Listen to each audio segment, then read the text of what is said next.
The story begins at a space station in America where one day a strange signal was received. According to it, a UFO was moving towards Earth at a very high speed. As soon as the general learned that this UFO had landed in his territory, he immediately told his assistant to call Burke. In a short while, that man named Burke was brought to the military base. There, he met other scientists and set out with his team to investigate the landing site. But as soon as he reached the devastated area, he felt some movement near his soldiers. Seeing this, Burke ordered the entire area to be sealed so that no one could go in or out. On the other hand, in Las Vegas City, Jack was driving his taxi like every day. During a conversation, his passenger said, "You should also come. I have an event." The topic of discussion there would be the possibility of life on other planets. She mentioned that she is a doctor and a researcher, but Jack had no interest in all this. Therefore, he refused and went straight back home. The next morning, Jack was watching the news and was surprised to learn that the government had closed off an entire area, claiming there was a massive leak of toxic gas. But people did not know that this was the same place where the UFO had landed. Meanwhile, after several hours of searching, Burke's team found strange footprints on the soil. Back with Jack, he had just started working at the taxi stand when two thugs came to him, working for a man named Mr. Wolf. They said their boss wanted Jack to work for him again, because at one time he was the most expert driver of their gang. But Jack flatly refused and told them to move away. At this, the thugs started threatening him. But Jack, with his cleverness, knocked them both down and said he would never go back to that world again. Just then, a police car arrived, and the matter ended there. A short while later, Jack saw two people sitting in the back of his taxi. Jack got a little nervous and asked them, "Where do you want to go?" Then a girl named Sarah said in a calm voice, "We need to reach a place immediately." And Seth, sitting with her, showed a large bundle of cash and said, "You will get as much money as you want." Jack didn't quite understand their talk, but seeing the money, he agreed and started driving. Since the two couldn't explain their destination properly, Jack drove into dark roads following the girl's gestures. Meanwhile, Burke and his experts watched the camera recordings. They found out that the two people running away were actually none other than aliens in disguise. Not only that, they were experts at blending into the crowd. Furthermore, they withdrew money from a Las Vegas ATM without even touching it. No one knew what kind of power they possessed.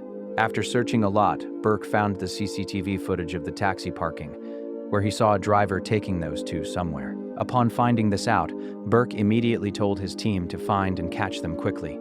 Far away on a deserted road, Jack was driving his taxi comfortably with those two mysterious passengers. They had come quite far, and now Jack started suspecting that maybe these kids had stolen money from their parents. Therefore, he asked, "Where are your mom and dad?" But neither gave an answer.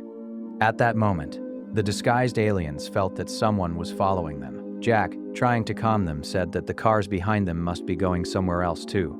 He slowed down so those cars could pass, but these were not common men. They were Burke's soldiers who had come to ambush and surround them.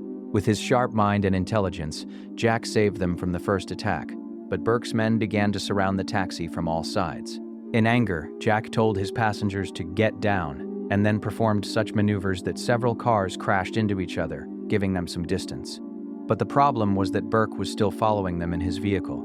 Upon the girl's warning, Jack sped up the car. To handle the situation himself, Seth told his sister to wait in the taxi, and he stepped out of the moving car in an instant. Soon he stood in the middle of the road and made his body completely solid. Upon colliding with him, Burke's car was completely destroyed. Immediately, Sarah used her telekinetic powers to turn the taxi around so that her brother could get back in. Full of anger, Jack got out of the car to threaten those soldiers and said, "Tell Mr. Wolf that I will never work for him." Burke then realized that the driver actually had no idea of the truth. Therefore, he only said, "You are getting involved in a matter you know nothing about." But Jack ignored his words.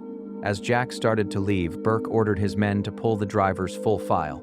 While moving away from there, Jack apologized to both his passengers and promised, "I will definitely get you to your destination." A few hours later, the three reached a deserted house, and Jack said the fare had come to a total of $720. But Seth handed the entire bundle of money to him without counting, and both got out of the car. When Jack saw that he had received much more money than needed, his heart felt uneasy. He decided to go after them and return the remaining money. At that moment, he heard a scream from inside the deserted house and went to see what was happening. Inside, he saw both hiding behind a sofa, and Seth told him to leave for his own safety. But Jack didn't listen. Suddenly, a signal appeared on their tracking device, and both started moving towards the marked location. Hesitating a bit, the taxi driver also followed them. However, he didn't know that in the darkness a dangerous creature was keeping an eye on them.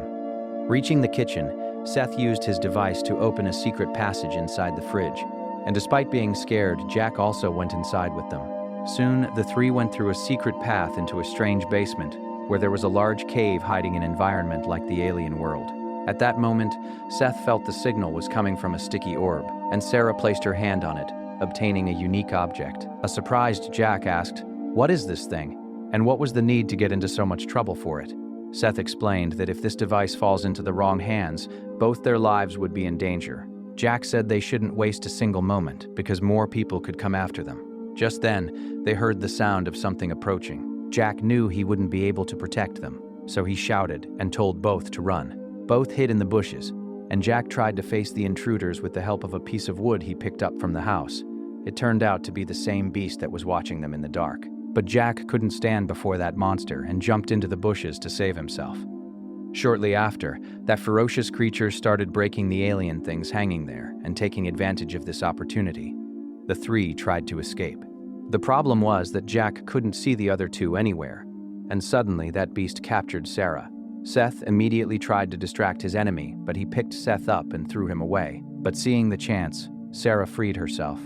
Now Jack alone attacked the creature, and when Sarah saw her friend falling to the ground, she threw a burning orb straight at the beast. Now that the monster was stunned for a few moments, the three tried to get out, but Seth got hit by a bullet and fell unconscious. To escape, Jack picked Seth up in his arms and set out from there in the taxi, with both siblings. A while later during the journey, Seth regained consciousness, and Jack angrily asked, "What is actually going on?" But at that moment, an alien drone appeared in front, and Jack suddenly pulled the car off the road to avoid its attack. They quickly reached a tunnel, and after hiding there, Sarah explained that the creature following them is a Siphon, a beast created only to find and finish its prey. At that moment, the drone appeared right in front of them again and started hovering near the mouth of the tunnel. This made Jack's heart beat fast. Still, the machine couldn't find them, and the three left through the railway tracks. But then, in just a few moments, an alien spaceship attacked them, and after crossing a bridge, Jack tried to escape by entering another tunnel. This time, the trouble was that the spaceship also entered the tunnel, so Sarah used her powers to increase the taxi's speed further. At that moment, they saw a freight train coming from the front, and to avoid a collision, the driver slammed the emergency brakes. The three escaped, but the train driver was caught in the blast, and the spaceship was also destroyed. Without wasting a moment, the three left from there, and angry with everything that was happening, Jack asked them for the truth about who they actually were. At that moment, Sarah made many things float in the air inside the taxi, and explained that they could do all this because they have full control over their minds. After this, the three continued their journey, while on the other side, that beast also survived and was slowly healing its wounds. A few minutes later, Jack left his taxi with a roadside mechanic, and then the three went to a restaurant to wait for the car to be fixed. Just then, Burke's call came on Jack's phone. He said, "I am right outside." He said directly, "Bring the kids to me as soon as possible, and in return I will have your police record completely cleared." But Jack flatly refused, and after informing the sheriff about the armed men standing outside, he slipped away quietly with Seth and Sarah. As Burke stormed the restaurant with his men, the sheriff asked him, "What is all this?" But Burke wasn't nervous at all. Instead, he signaled his people to point guns at everyone. At that moment, the restaurant employees also took out their weapons and stood forward with the sheriff to protect the people. Burke was talking to the sheriff to cool the matter down when a waitress quietly came to Jack and his companions and told them to come with her. The three reached the back of the restaurant, and Seth used his molecular power to pass through the roof hatch and got everyone out. In this way, they escaped without anyone knowing. But as they stepped out, Jack bumped into a dog that suddenly started barking. Then Sarah used her power to calm the animal. Jack ran quickly to the mechanic to get his taxi, but as they were leaving, Burke saw them and immediately ordered his companions to stop them. To escape, Sarah blew up the engines of their cars, allowing Jack to pass through the convoy at full speed. At that moment, Burke was about to fire, but the dog bit his hand and ran away. Seeing the dog's behavior, Sarah suddenly hit the brakes and opened the door so the dog could also run with them. During the journey, the three started thinking about how to get back the spaceship that the government forces had taken. Then, reading Seth's mind, Sarah suggested they should meet Dr. Alex. This was the same woman Jack had met before. The three set out for her event to find her. Reaching there, Jack told an employee to take care of his taxi and give food to the dog. Meanwhile, as Alex was giving her lecture, strange questions started coming from the audience. Instead of understanding the matter, they were talking about weird things. Hearing their talk, Alex was completely surprised. At that moment, one of Burke's men saw Jack wandering in the convocation and alerted all his companions. This squad prepared to catch them again. Here, as soon as Jack met Alex, he took her to a quiet place and told the whole story. But Alex was not ready to believe these things. To convince her, both aliens told her that Alex was the first to take a photograph of their spaceship while entering the solar system. Also, Jack said, "Right now we can only trust you. Do something." But Alex thought this was all nonsense and tried to leave with her laptop. At that moment, Seth used his power in front of her, and as things started falling, Sarah used her power to stop them in the air. Seeing the truth with her own eyes, Alex was completely surprised, and then both siblings decided to show their true identity. Seth activated his device and showed them the part of the universe they came from. Then both explained, "We came to explain to humans how to fix deteriorating conditions, how to make Earth better." Sarah said that due to the negligence of the people living on their planet for years, nature was being destroyed. To stop their people from attacking Earth, they chose the path of escape. Their parents were great scientists. Therefore, they were able to bring a device that collected information on the ecosystem of the entire universe, and now their planet can be saved with this information. They said that with the help of this information, their planet could be saved. But for this, it was necessary for them to return home as soon as possible. Otherwise, our people will attack Earth. They also had to escape that dangerous Siphon who wanted to catch and finish them. Therefore, Alex said that not a single moment can be wasted now. Through some of her contacts, she took them to meet an astronomy expert, Dr. Harlan. Even after hearing the whole story, Harlan didn't realize that the boy and girl standing in front were actually aliens. Therefore, she thought it better not to tell him. A while later, Alex asked, "Do you know where the government might have taken the spaceship?" Without thinking much, Harlan said it must have been kept at Witch Mountain. He showed them the location and said this entire area remains under strict guard of the Secret Service. Still, they decided to go after gathering all the information. Before leaving, Harlan advised, "Do not trust anyone until you enter that facility." Without wasting time, Alex told Jack to meet in a short while because she had to go get her things. But while talking to her, Jack's attention drifted, and both aliens disappeared from his sight. Before he could find them, Mr. Wolf's men caught him. They angrily told Jack, "You shouldn't have turned down the invitation." Jack realized that there couldn't be a moment's delay in leaving. Therefore, seeing an opportunity, he snatched a cosplayer's weapon, attacked those thugs, and then defeated everyone with his amazing fighting skills. After this, he ran quickly to find Seth and Sarah. But at that exact moment, Burke reached there with his men. Also, the Siphon arrived at the convention and began searching for its prey. As soon as Jack met Seth and Sarah, he said, "Now we have to leave quickly." Suddenly, the three saw the Siphon climbing onto the stage. Before it could attack, Sarah used her power to pull a heavy metal structure and threw it at the monster, which sent it flying far away. Taking the chance, the three escaped, and just seconds later, Burke took control of the entire hall. But now the problem was that the hall was surrounded by soldiers from all sides. Now our heroes realized they were trapped. Then Jack told Sarah to read his mind. In an instant, Sarah understood his plan and suddenly used her power to make everyone standing nearby win on the lottery machines. Suddenly, everyone started shouting with joy, and taking advantage of this chaos, the three slipped out into the crowd with Alex. Reaching outside, everyone quickly got into the car and drove off at high speed, while the authorities chased them from behind. In this game of cat and mouse, the taxi was surrounded from all sides. Just as they were about to surrender, Burke realized that the person in the car was actually Mr. Harlan, who had come to distract him so that Alex and her team could escape the city in the car.